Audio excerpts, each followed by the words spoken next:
Today's culture thinks that God needs some of our wisdom on identifying gender or on what constitutes life.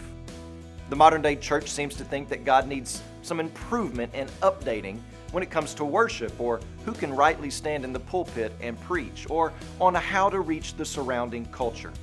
And the list of perpetrators goes so far to even include our names on it, because we can be guilty of that.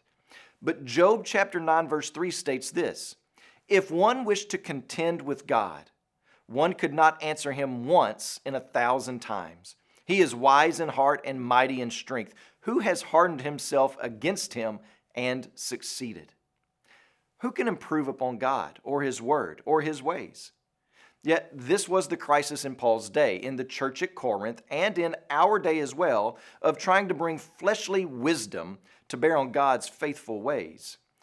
The church in Corinth was suffering from division, from philosophical elitism, and clinging to certain persons and personalities. There were people in the church who thought they were supposed to be carrying the mantle of wisdom that they had learned from some other leader, which somehow made them and their knowledge superior to others. They were the ones who were to carry on a former's philosophy. But Paul tells them that the one who baptized you doesn't make you superior, for power doesn't reside in their personality, nor does power reside in the appearance or peculiarity of the preacher waxing eloquent. But when you think power and wisdom reside in someone else's personality besides Christ, or in how sophisticated you can present an argument, then you actually are operating without power. Verse 17 says, "For Christ didn't send me to baptize, but to preach the gospel, and not with words of eloquent wisdom, lest the cross of Christ be emptied of its power."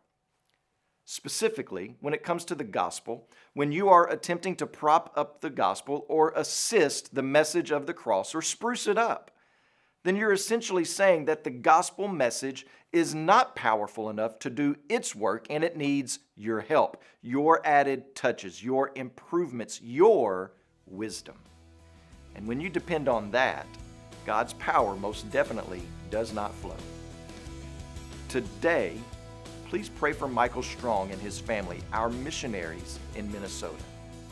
And also remember the Sukuma Lifeword broadcast that's heard in Tanzania.